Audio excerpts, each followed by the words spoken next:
Hi, Jim Stroud here. So, how are you? No, seriously, how are you doing? I ask because mental health is a big deal, and thanks to COVID-19, it has become an even bigger deal. Some people have done a good job at adjusting to this new normal, whereas others, not so much. That's why I'm focusing this particular episode of Tribe TV on the mental health of remote workers. Stay tuned.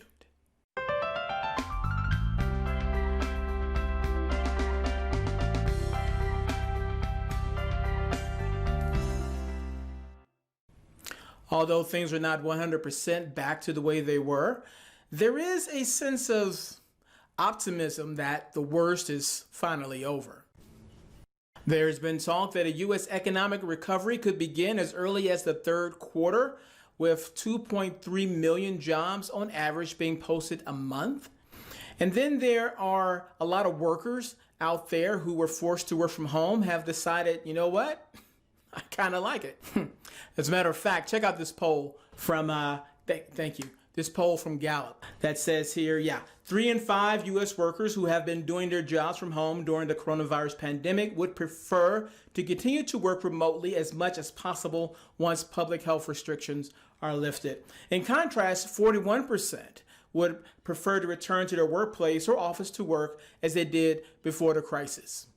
However, despite the optimism around an economic recovery coming very, very soon, despite workers being happier in a lot of cases to work from home than in the office, and companies obliging them, as you no doubt know from earlier episodes, it's not all gumdrops and rainbows, unfortunately.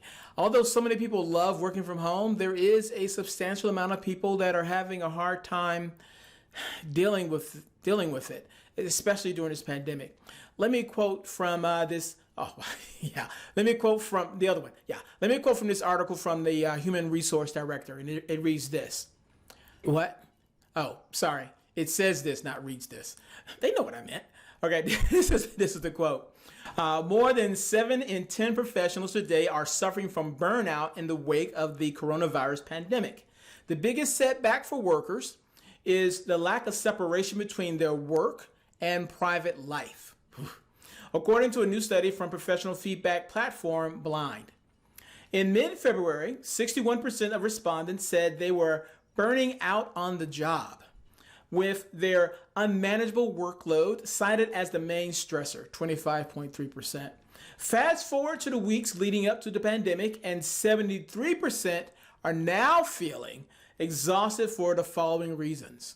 And those reasons are 26.7% no separation between work and life, 20.5% unmanageable workload, 18.8% job security concerns, 11.1% lack of support from manager, and 10.8% lack of control over work. And I found some interesting research from LinkedIn and the Mental Health Foundation. They teamed up together and they did some research, and in their research they said this. Quote up, please. Thank you much. More than half, 54%, of HR managers think mental health issues such as anxiety, burnout, isolation, and loneliness have become more prevalent amongst employees in their company due to the impact of coronavirus on the way we work. And 56% fear lower team morale. The findings show that 4 in 5, 79%, think that the extended period of remote working has encouraged a culture dubbed e-presenteeism. Word of the day. E-presenteeism,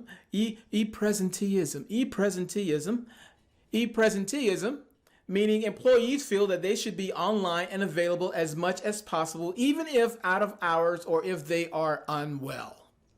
3/4, 75%, which is 3/4, feel that e-presenteeism has the potential to negatively impact employees' mental health by causing additional stress, burnout, and anxiety. The mental health of employees is very important to employers. But although employees are feeling overworked, burned out and isolated, lonely, and the list goes on. If you were to ask them, do they want to give up the option of working from home? They say no. Check out this other quote, also, which is from the LinkedIn Mental Health Foundation research that I quoted earlier.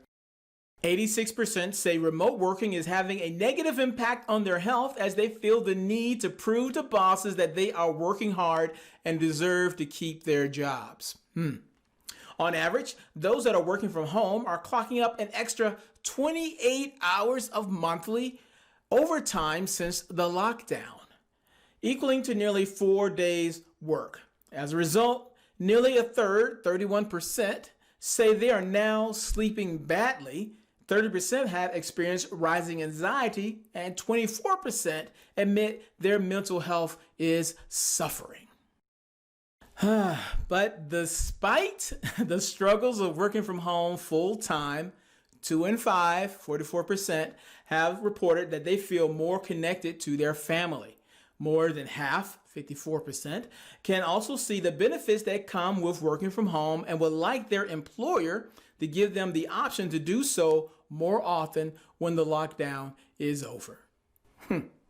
So what could or should companies be doing to help their employees cope?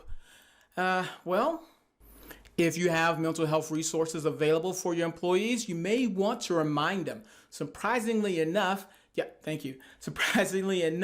a new report by Chattanooga-based insurer Unum says nearly half of employees in the U.S. aren't aware of mental health resources that are available to them at work. Other things you may want to try are maybe banning office email after certain hours, enforcing strict work hours, yoga classes, meditation classes, things like that. Or you can do this thing that Cisco has done. What was that initiative called? Yeah, put the article. That one. All right. So Cisco introduced an initiative called A Day for Me. That's what it. Bigger. A Day for Me. Yeah, encouraging all of his workers to take a day off on May 22nd. Yeah, really. Kudos to Cisco for that initiative. You know, I asked several people how they managed to keep sane through all this corona crazy, and these are some of the suggestions and ideas that they offered. Ian, to remain sane, one must start sane. I hear you, brother. Sabrina, kudos to you and shout out to your accountability group. We're all in this together. Andrej, nice comment. I think I'm going to start calling you Mr. Empathy. But Vanessa, your comment is my second favorite comment. My number one comment being from my mom. Anonymous. One thing I do to keep myself sane in all this corona crazy is that I take a walk in nature, even if that means just walking around the woods behind my house. And sometimes I do it with a friend. Come on.